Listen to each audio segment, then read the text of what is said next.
In the following experiment, a network of ultra-wideband radios, also called beacons, provides localization services for a drone via time-of-flight calculations. One beacon will be controlled by an adversary and provides wrong information so as to compromise localization. The video illustrates how an algorithm developed in this project will detect a malicious node and still provide the drone with its correct location. The drone is programmed to track a rectangular trajectory represented in yellow. The tracking controller uses the drone location provided by the beacon network and represented by a green circle. In the absence of attacks, the localization error ranges from 5 to 10 centimeters. The blue lines illustrate the communication links between radios and the drone. The plots in the bottom show some of the signals produced by the attack detection algorithm.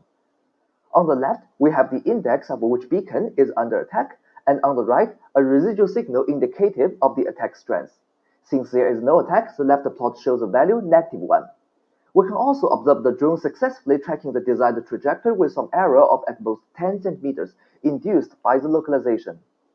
A beacon in the bottom right corner is about to be attacked, and the corresponding blue line will become red. We will see the beacon index identified in the bottom left plot and momentary deviation from the desired trajectory, while the algorithm detects the attack and rejects influence of the malicious node. The rejection time was purposefully increased so that we can appreciate the consequences of the attack. With the malicious node identified and its influence removed, the drone is able to continue tracking the trajectory despite the persistency of the attack.